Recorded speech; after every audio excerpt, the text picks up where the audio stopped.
Okay, so without any further ado, I will introduce today's speaker, which is Stefan Bilbao. We are delighted to have him talk here today. So he was born in Montreal, in Canada. He completed his bachelor's in physics at Harvard University. He then went on to do a master's and a PhD in electrical engineering at Stanford University. Since then, he's authored more than 200 publications, and he currently is working at the University of Edinburgh. There he is the director of the Acoustics and Audio Group, the director of their MSc and Acoustics, or in Acoustics, and the director of their MSc in Music Technology. He's been the PI on 2 ERC-funded projects, the first regarding next-generation sound synthesis, and the second on wave-based room acoustics modeling. And last year, he was awarded the Foreign Medal of the French Acoustic Society. So very impressive resume. And the title of his talk today is Wave-Based Time Domain Methods in Room Acoustics Auralisation. Okay, please take it away, Stefan. Okay, thanks very much. All right, let me figure out how to share this thing. Hold on.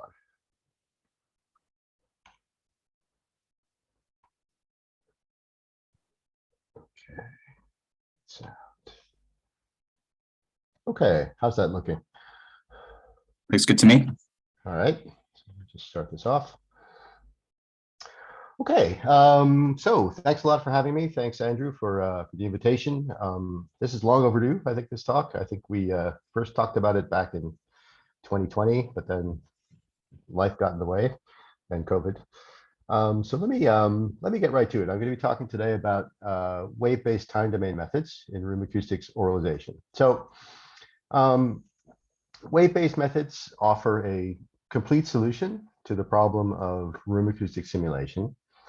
And if you want to do auralisation, the additional constraint is that you need to be operating at high enough audio rates to be able to capture everything that's audible. And this turns out to be a very large computational problem. And on top of that, there are many missing theoretical pieces still, and I'll get to some of those actually during the course of this talk. So before I go any further, let me just play you a pretty old sound example now. So this was something we computed back in 2013 on a set of GPUs. And this was for a pretty big room, I think, of a volume of about 3,000 cubic meters at 48 kilohertz. So what I'll do is I'll play you a dry sound here first.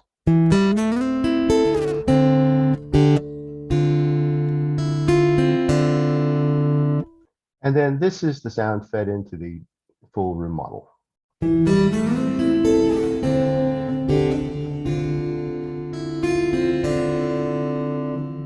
So if I recall, I think this took at the time about probably 12 to 16 hours to compute.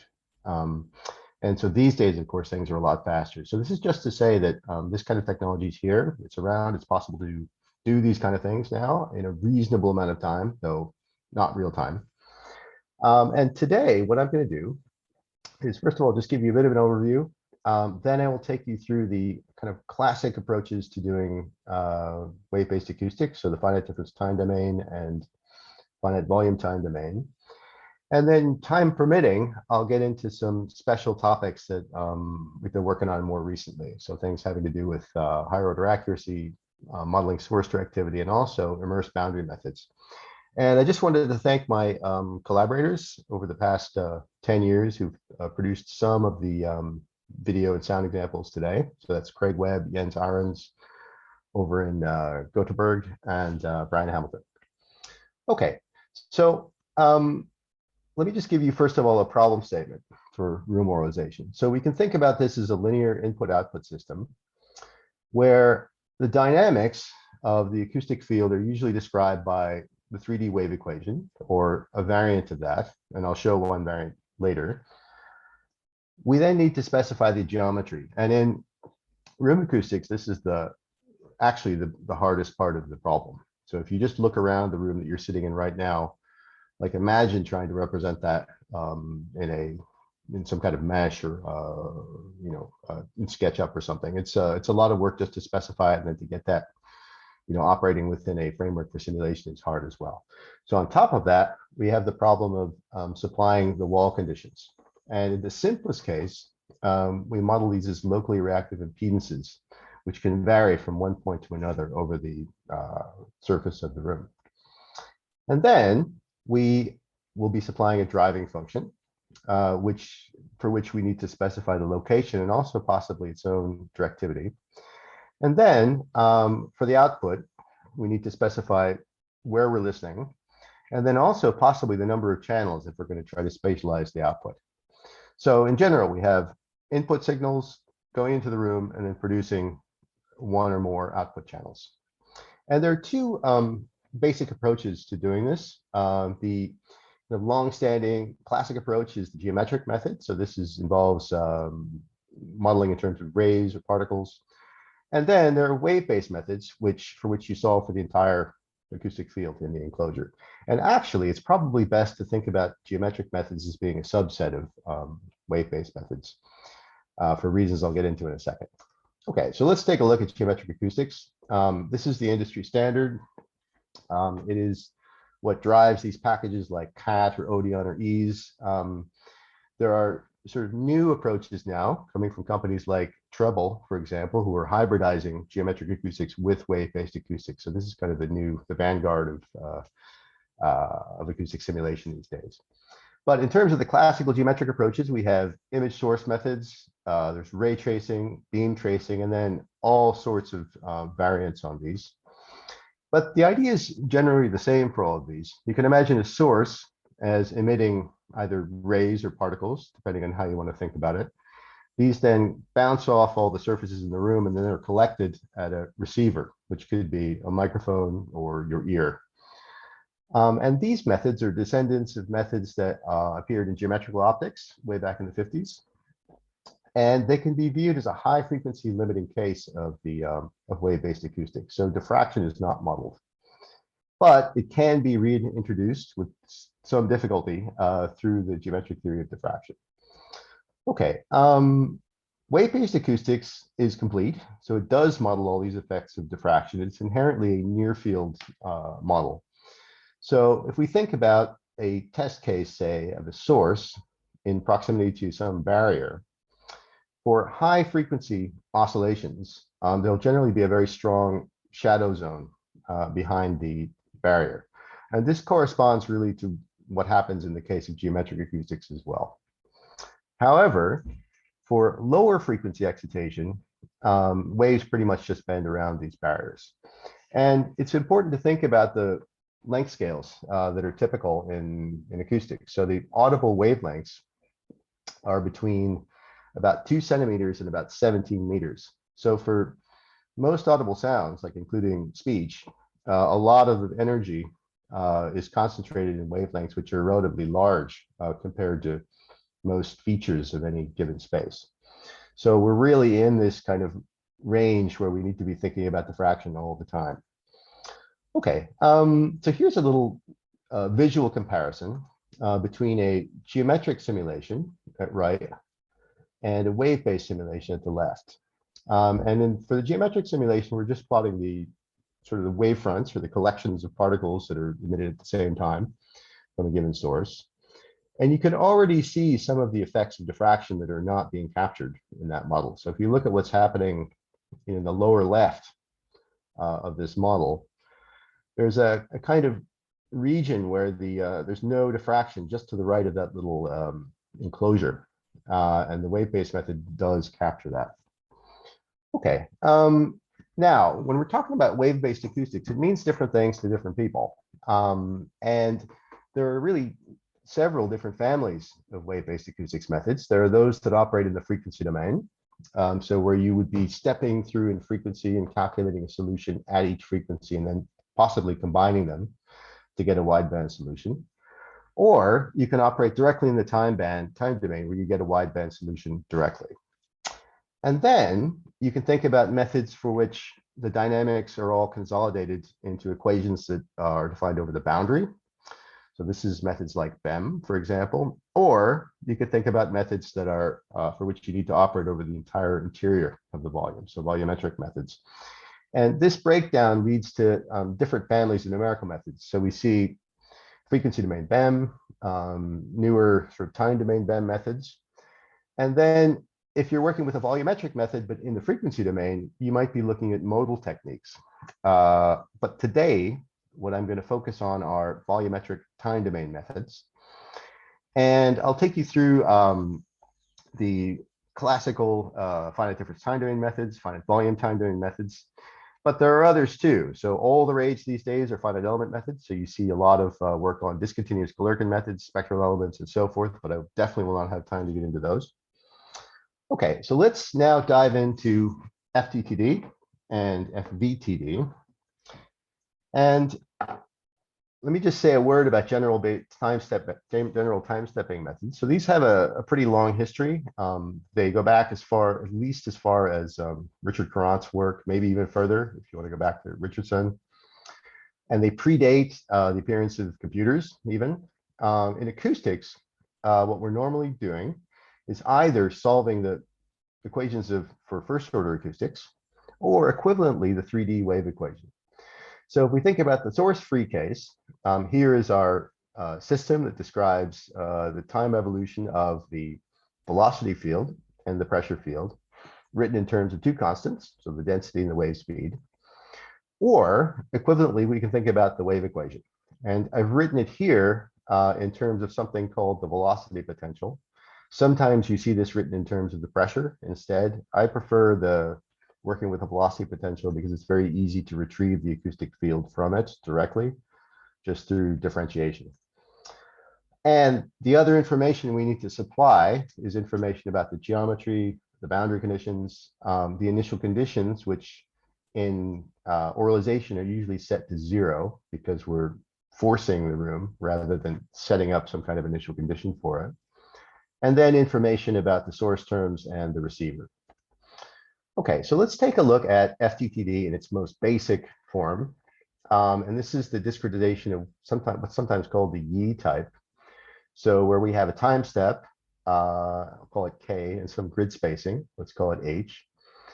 And what we do is we define grid functions that approximate the pressure and the various components of the velocity at interleaved locations over a spatial grid, and also at interleaved time instants. And you can immediately move from this system of equations to a pair of updates, or rather a set of 4 of them. So 3 for the velocity components and 1 for the pressure. So this, what I've got here on the right, so on the bottom right here, is actually a representation of the, well, it's a, what am I trying to say? It's derived directly from the equations above. So you can see here that we're updating the velocity components in terms of previously computed values. And then we're making use of gradients, the gradient of the pressure, or its components in the 3 coordinate directions. And then finally, in the last equation there, we see we're updating the pressure based on the divergence of the velocity field.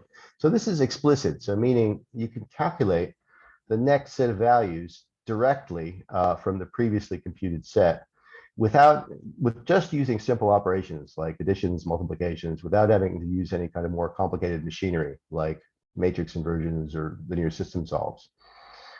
Okay, now, for most people who do FTTD, though, if you want to do it fast or get things running quickly on your machine, it's probably easier to work with the second order form. So we begin from the second order wave equation, say in the velocity potential, and then move directly to a 2-step update.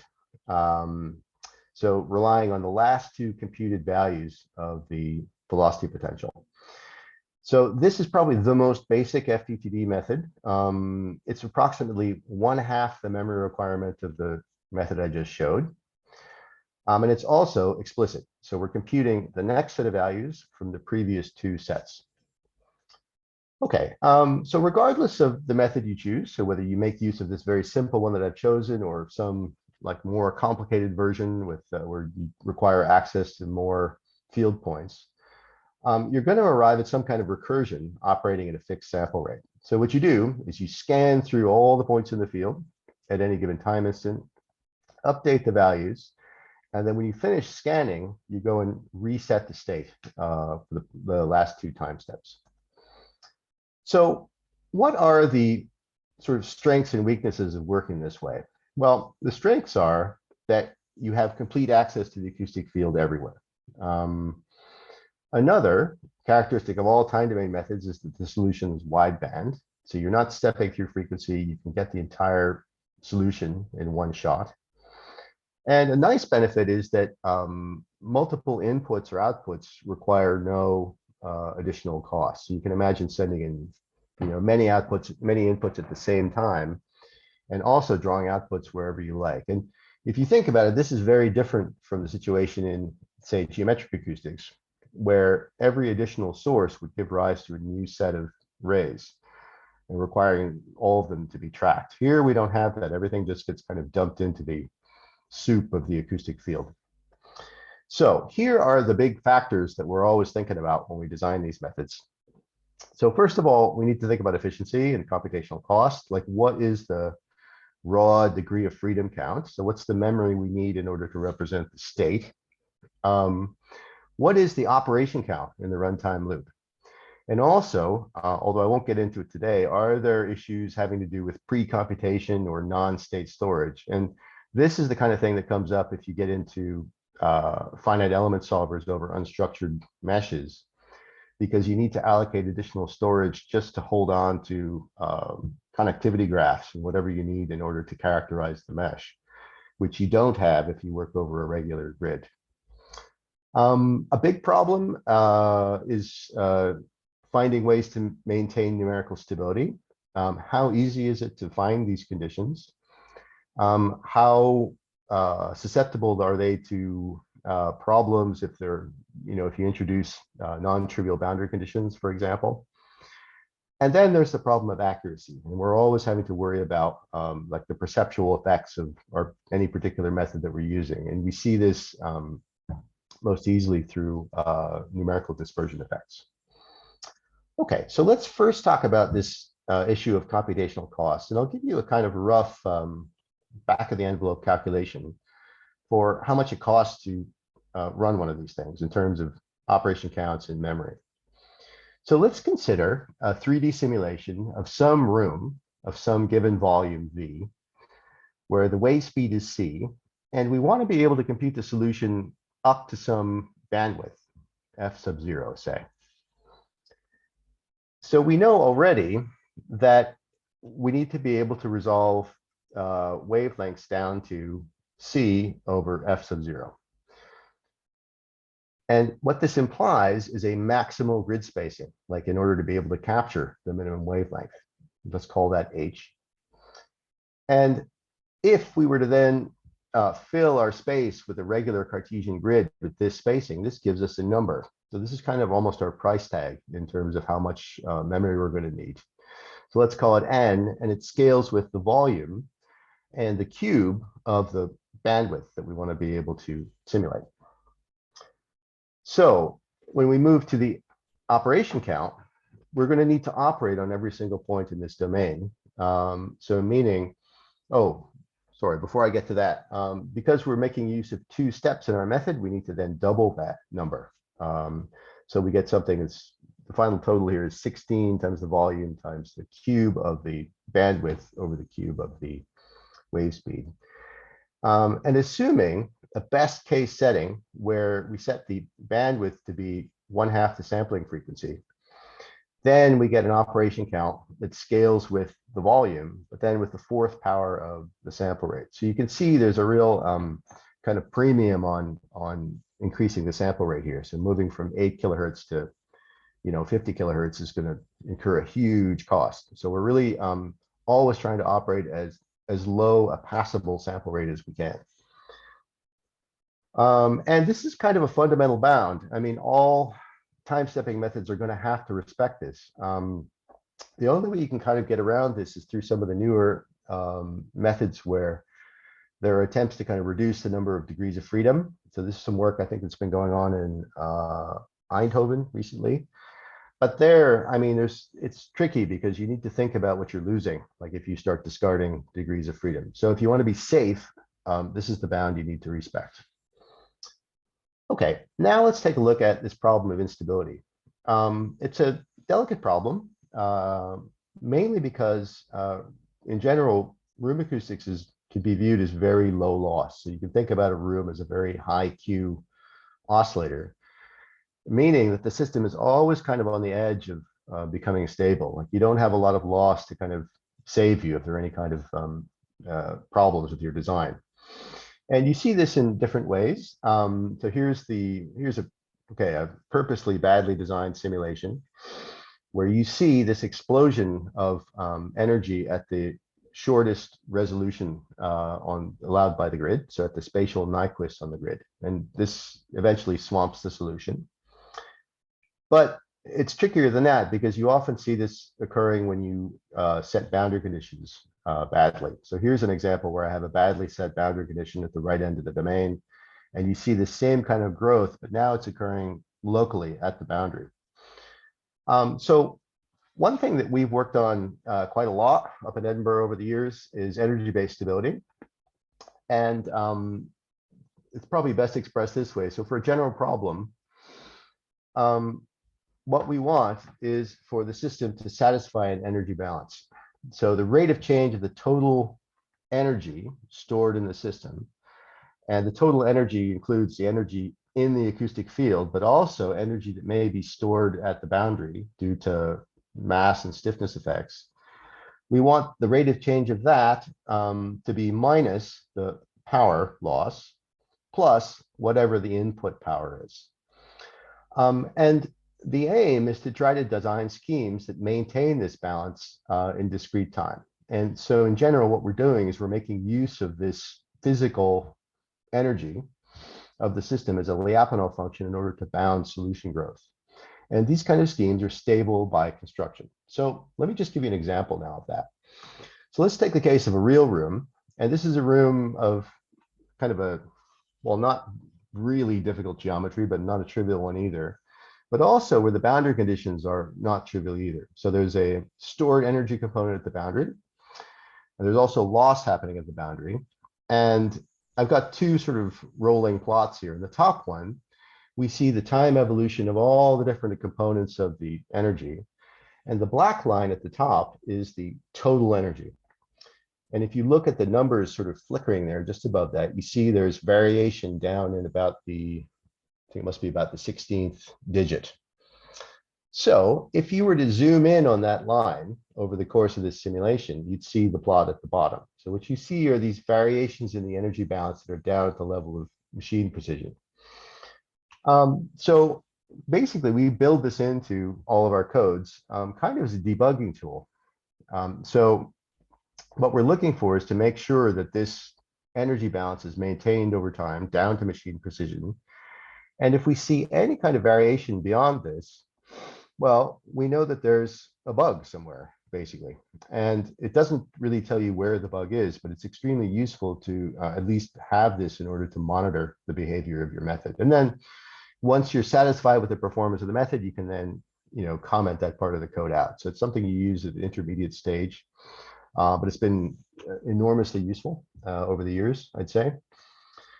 Okay, so now let's move on to talk a little bit about the question of accuracy. And I wanted to talk about termination of the domain, like in a non-trivial way. So if you think about a sort of non-trivial termination of a room, so like we've got this blue region here of points. This represents the interior of a space, say. And we've got this kind of jagged approximation to what might be a smooth boundary. And it's jagged because we're trying to maintain the Cartesian grid that underlies the scheme. For the reason that it's really great to have a numerical method that operates over a regular grid. It's very easy to parallelize. It's kind of ideal. And this setting of this staircase truncated grid is actually perfect for what we like to do in room acoustic simulation. But the question is this actually a good idea? And then you get a really interesting answer out when you ask this question. And here's the sort of the beginning of the answer here. So let's just think about the case of a ball and think about representing it with a set of cubes. And let's ask the question, what happens as we make these cubes smaller and smaller? So as we increase the resolution. So ideally, what we'd like is for our numerical method to converge, to become better and better at calculating the solution as we do this. But notice that although the volume of this collection of cubes approaches that of the sphere in the limit as the cubes become small, the surface area does not. And it always remains, in fact, 3/2 the target surface area of the ball. So we might expect actually that we're going to see some problems in terms of convergence in cases where the characteristics of the wall are important. And that is the case, in fact, in room acoustics, where the wall loss can be grossly incorrect, and thus the T60s are wrong. And it doesn't matter how much you refine the grid, it'll just be wrong. And let's just demonstrate that now. So let's take this case. Here's a benchmark problem of a rectangular box with perfectly reflecting conditions over 4 of the faces, but then with frequency independent loss at 2 opposing faces. And in this case, what you can do is you can extract one family of modes just from the definition of the wave equation with these boundary conditions, and find the target mode frequencies and also T60s for those particular modes. And now let's look at what happens if we apply staircasing to this volume and try to compute things using FDTD, but at 3 different orientations of the box relative to the underlying grid. So you can see the top one is perfectly aligned with the grid. The second one is rotated about a horizontal plane, and then the third one is rotated by quite a lot. So what I've got plotted here in the right in this graph, this is the set of numerically computed modal frequencies for that particular family of modes as you increase the sample frequency.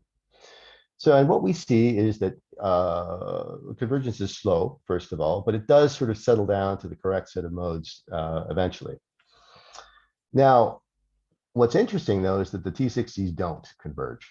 So even as you increase the sample frequency, you see here in this plot where I'm showing the error of the T60s is that for 2 of the orientations, so the ones that are not aligned with the grid, you see a big error actually. So 30% for one and 40% for another. And this is a lot in room acoustics terms. So this would render your simulation results pretty much invalid. So it's not just a matter of it not converging. It's actually, it's just wrong actually. So, or not converging quickly. It's more that the answer is incorrect in this case. So we need to deal with that one. So one way to deal with that is through the introduction of fitted meshes.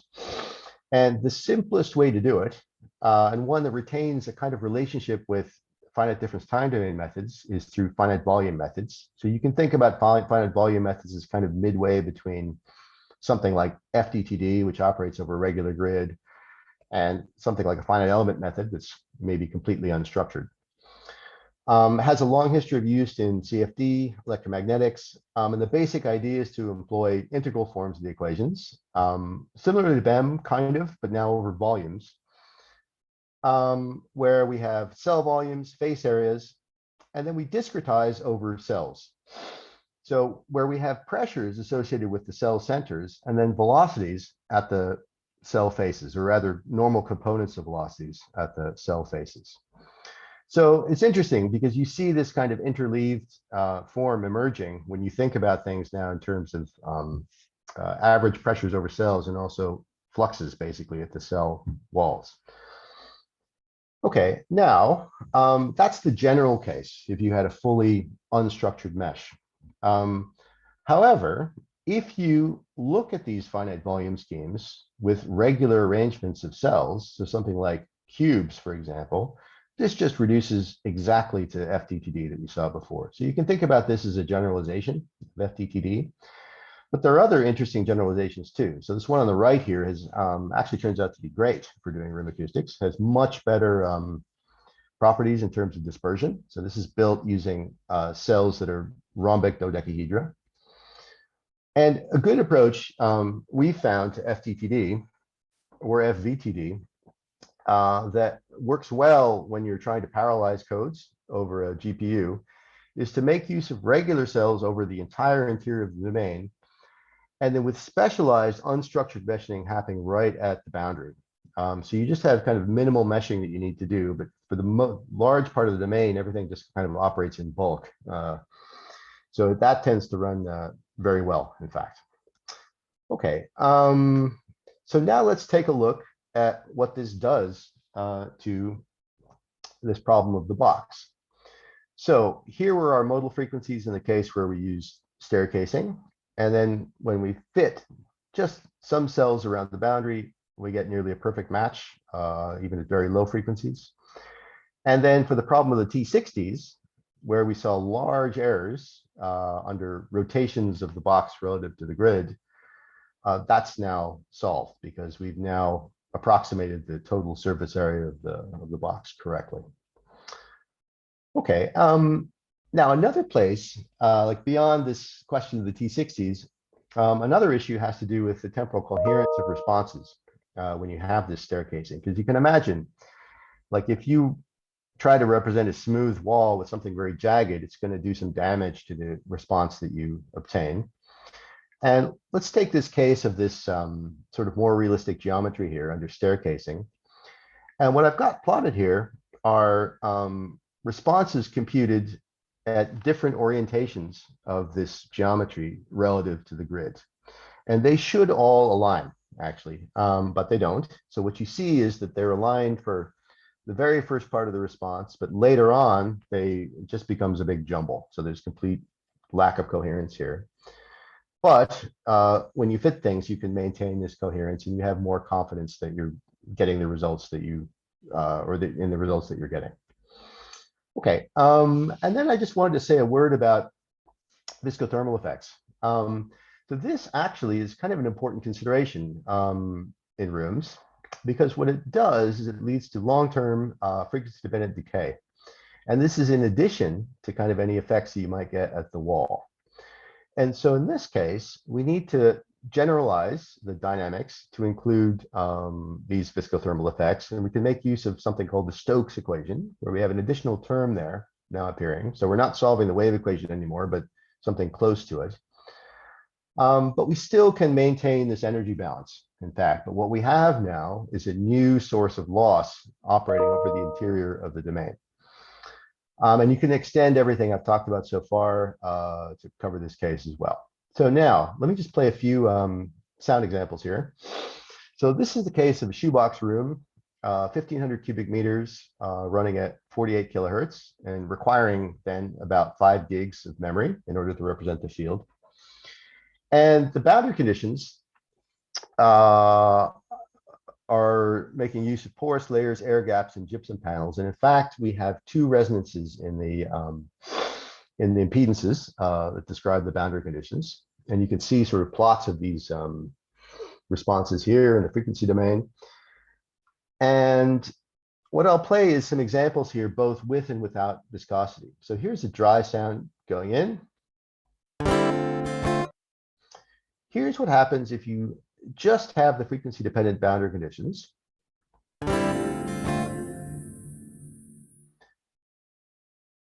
Wait a sec. Let me play that one more time. Okay, so you might have heard there's a little bit of kind of ringing up high, and that's a numerical artifact. And when you introduce the viscosity, that actually disappears. So it's kind of a natural cure for the problem of these numerical oscillations that occur high up in the spectrum. It's just to kill them with actual viscothermal effects. Now, what I also wanted to play are dispersion artifacts. So if you, this is, in that case, we had the receiver pretty close to the source. However, if you place the receiver farther away from the source, you begin to hear dispersion artifacts as well. So if you listen carefully to that, I'll play it one more time. You hear this kind of, there's almost something like chirpy going on there with that, and that's due to the effects of dispersion, which I'll come to soon, actually. Okay, so I'm now on to some of the special topics, and it is 3:37. So I'm not sure what the time limit is here, but I'll see how far I get, okay? So Andrew, whenever you're we're out of time, just let me know and I'll wrap it up. Okay, so let's now think about this question of dispersion, which I haven't really talked about yet. Simple FDTD schemes are dispersive. And what this means is that although for the wave equation, the wave speed is the same for any wave, regardless of frequency or direction of propagation, when you have a scheme operating over a lattice, so something like a grid, you see variations just because of the geometry of the lattice. So there are certain preferred directions. And here are plots of the phase velocity here, normalized against the wave speed for different directions of propagation, and plotted also against wave number here, normalized. So what you see is, first of all, they're all different. And second of all, so they depend on direction, but also there's an increasing effect as you move to higher wave numbers. So this effect increases the higher up in the spectrum you get. And here's kind of what it looks like. So if you excite a room with a low frequency excitation, you get kind of what you expect. So nice, clean wave propagation. If you excite the room at a higher frequency, though, well, you see a couple of things. Like, first of all, you see these ripples that lag the main pulse, and that's frequency-dependent dispersion. But you also see that the effect is not the same in all directions. And in fact, the effect is worst along the axial directions, and there is no effect along the diagonals. So it's a complicated problem. There are many approaches to try to deal with this. So probably the classical approach is probably the best one to talk about here, which is higher order accuracy. So the simple method that I showed is second order accurate in time and space. And we could rewrite this scheme in the following way. So this was the two-step scheme that I presented on the second or third slide, where we're updating the acoustic field based on the last two sets of values, and then some approximation to the Laplacian. And the approximation we're using in this very simple case is just a 7-point basic 3D stencil. And you can think about this scheme, if you do expansions in Taylor series, as solving a modified equation. So meaning that it's solving the wave equation, but with an error term that depends on both the square of the time step and the square of the grid spacing. So the standard approach to higher order accuracy is to use higher order spatial differencing, so meaning larger collections of points over which you evaluate the Laplacian, in order to tackle the problem of the h squared error, but then also use high order time differencing through something like, say, maybe a Runge-Kutta method in order to deal with the error in terms of the time step squared. And what happens, particularly in the case of the higher order time differencing, is that this can increase the memory requirements substantially, and also the operation count will increase, so due to this loss of locality. So one question is, can we do better with just simple two-step schemes? Like, do we really need to make use of more than 2 steps of look back? And the interesting answer is yes, actually. So you can increase the size of the stencil here in order to do a better job of approximating the Laplacian. And apparently, you would still have second order accuracy here. But, and this is actually very hard to explain here in this talk, but what you can do is examine the error term, and under very careful choices of all of the parameters, what you can do is force the error terms to actually contain the wave equation operator as a factor, meaning that the whole scheme can be made to be much higher order accurate. So up to any integer 2p in terms of both the time step and the grid spacing. But this is still for a 2-step method. And these are sometimes referred to as modified equation approaches. So you can design these higher order accurate schemes in both space and time with minimal memory usage. So here's our basic scheme. So we're watching a wave propagate here. This is kind of the baseline case. If we move to a 4th order scheme, we get this, and then finally to a 6th order scheme, we get this. So we're starting to see the diminution of all these ripples that occur in the response. So these are locally defined. a lot cheaper than using something like a spectral method, which would be the other way that you would deal with this. But I mean, they exist only really as sort of theoretical constructs for the moment, because the way in which we terminate them is very unclear. So we're not sure what to do with the edges of these domains in order to keep things stable and also maintain this level of accuracy. Okay, and then we move on really quickly to source modeling. I'll see if I can run through this in about 5 minutes, say. Sources are usually described in the frequency domain. And if we think about a general free space solution for a source with some given strength and a given directivity, it's this. So we can think about the transform of the pressure being related to the transform of the source, but then with this whole series of terms here that, that sums basically over all the spherical harmonics with an encoding signal for each. So this encoding signal that really determines the frequency dependent directivity of the source itself. And this includes near field behavior too. So the problem here is this is kind of difficult to use directly within a time domain method. And what we really want is some kind of extension of the wave equation, just defined directly in the spatiotemporal domain, where we have some additional term there representing this source. So how can you do that? Well, let's back up and think about the standard model of the monopole. And so here, our additional source term is just our driving function times a three-dimensional Dirac. So this excites the field at, say, 0. And if we wanted to move to a dipole, we could do that through a directional differentiation of this Dirac in a direction corresponding to the dipole vector direction. So the nice thing about these kind of models is they're very easy to handle numerically. So these are kind of context free. So these definitions are independent of any numerical method that you choose to simulate them. And they also extend nicely to the time varying case. So if you were to go and say rotate that dipole vector over the course of a simulation, that is fine to do that actually in the course of over a simulation. And you could also even imagining moving around that Dirac too. So that could be a moving and rotating, say, dipole. So there's no computational issue in doing that kind of thing.